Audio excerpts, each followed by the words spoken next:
नमस्कार शेतकरी बांधवांनो. आपण आपल्या पिकांना वेळेवर पाणी देतो, फवारणी करतो, खतं घालतो. पण तुम्ही कधी विचार केला आहे का? पिकांना नेमकं कोणतं अन्न लागतं आणि ते कसं काम करतं? आजच्या या व्हिडिओत आपण जाणून घेणार आहोत प्लॅन न्यूट्रिशनबाबत. म्हणजेच पिकांच्या वाढीसाठी लागणारी अन्नद्रव्ये. त्यांचे प्रकार काय आहेत? त्यांचे कार्य काय? आणि योग्य व्यवस्थापन कसे करावे? पण व्हिडिओला सुरुवात करण्या अगोदर जर तुम्ही आमचा अजून चॅनल सबस्क्राईब केला नसेल तर लवकरात लवकर सबस्क्राईब करा. जी माहिती आहे ती तुमच्यापर्यंत लवकरात लवकर पोहोचेल. चला तर मग व्हिडिओला सुरुवात करूया. तर शेतकरी मित्रांनो, वनस्पतींना अन्नद्रव्यांची गरज का असते? तर वनस्पतींच्या वाढीसाठी आणि उत्पादनासाठी अन्नद्रव्यांची गरज असते. आता ही अन्नद्रव्ये पिकांना मिळतात तरी कुठून? तर हवा, पाणी, माती या 3 मेन स्रोतांमधून मिळतात. पण योग्य वाढ व्हावी, पिके निरोगी राहावी यासाठी मातीचे गुणधर्म, पाण्याची प्रत आणि पिकाचा प्रकार समजून घेणं आवश्यक आहे.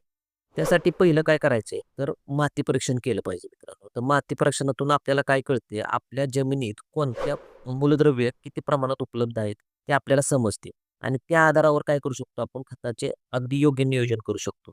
आता बऱ्याच शेतकऱ्यांना माहीत नसेल, की माती परीक्षण कसं केलं जातं. तर माती परीक्षण करण्यासाठी मित्रांनो, आपण माती परीक्षणावर सेपरेट व्हिडिओ बनवलेला आहे.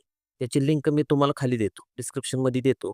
तुम्ही त्या लिंकवर जावा मित्रांनो आणि तिथे तुम्हाला सर्व माहिती मिळून जाईल, की माती परीक्षण कसं करायचं. आता मित्रांनो, वनस्पतीला लागणारी अन्नद्रव्य कोणती आहेत ती आपण बघूया. तर महत्त्वाचं म्हणजे काय आहे, अन्नद्रव्य ही 3 गटात विभागलेली आहे. तर ती कुठले घटक आहेत? तर मुख्य अन्नद्रव्य, दुसरं म्हणजे दुय्यम अन्नद्रव्य आणि तिसरं सूक्ष्म अन्नद्रव्य. आपण एक बघूया यामध्ये. पहिलं आहे ते मुख्य अन्नद्रव्य.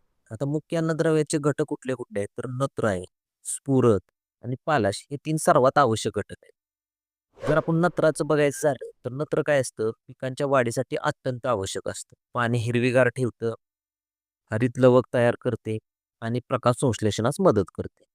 स्फुरणचं काय काम असतं? तर मुळांची वाढ, फुलोरा आणि फळधारणा वाढवतो. पालाश काय करतो मित्रांनो? तर फळांची वाढ, दाणे भरणे असतील आणि रोगप्रतिकारशक्ती अगदी वाढवतो. आता नत्राचं प्रमाण कसं असतं? तर नत्राचं प्रमाण तुम्ही हफ्त्यात दिलं तरी चालतं. स्फुरद कसं पेरणीच्या वेळी किंवा बाळभरणीच्या वेळेस तुम्ही देऊ शकता. आणि पालाश कधी वापरला जातो? तो जेव्हा पुनरुत्पादनाच्या अवस्थेत असतं. म्हणजेच का फळणीच्या वेळेसच्या कालावधीत तुम्ही ते वापरू शकता. पुढचा गट मित्रांनो दुय्यम अन्नद्रव्य. आता यामध्ये घटक कुठले आहेत? तर कॅल्शियम असतं, मॅग्नेशियम असतं आणि गंधक असतं.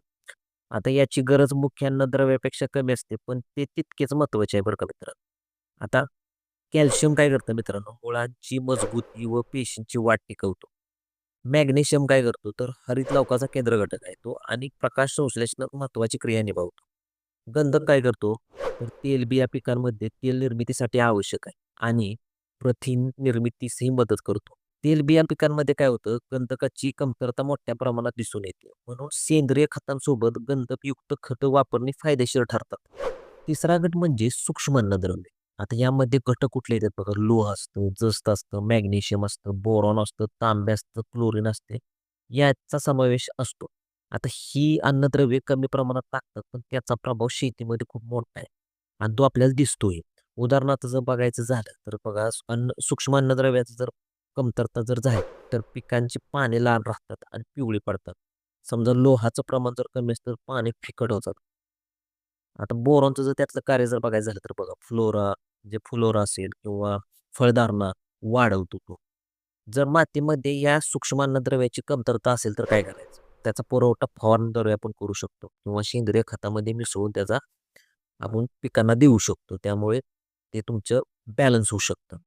तर शेतकरी मित्रांनो, आपण आता महत्त्वाचे 3 घटक पाहिले अन्नद्रव्याचे. आता मातीचा पी-एच आणि अन्नद्रव्याची उपलब्धता पिकाला कशी होते ते बघूया. मातीचा सामू म्हणजेच पी-एच हा 7च्या आसपास असावा, तटस्थ असावा. त्यामुळे काय होतं मातीमध्ये रासायनिक आणि जैविक क्रिया योग्यरित्या चालतात. त्यामुळे काय होतं अन्नद्रव्य वनस्पतींना सहज उपलब्ध होतात. आपले करण्याची कॅपॅसिटी वाढते. जर पी-एच खूप कमी असेल किंवा जास्त असेल, तर काही अन्नद्रव्ये निष्क्रिय होतात. म्हणून पी-एच संतुलन राखणे फार महत्त्वाचे आहे. शेतकरी बांधवांनो, पिकांची खरी ताकद फक्त खतांमध्ये नाही, तर त्या खतांमधील अन्नद्रव्यांचा योग्य समतोल साधण्यात आहे. मातीला ओळखा, तिचं पोषण समजून घ्या आणि प्रत्येक पिकाला त्याच्या गरजेनुसार पोषण द्या. हाच भरघोस उत्पादनाचा खरा मार्ग आहे. संतुलित पोषण म्हणजेच आरोग्यदायी पीक आणि आरोग्यदायी पीक म्हणजे समृद्ध शेतकरी. जर ही माहिती उपयुक्त वाटली असेल तर व्हिडिओला लाईक करा, शेअर करा आणि चॅनलला सबस्क्राईब करा, जेणेकरून पुढचे उपयुक्त शेतीविषयक व्हिडिओ तुम्हाला सर्वात आधी पाहायला मिळतील. तोपर्यंत धन्यवाद मित्रांनो.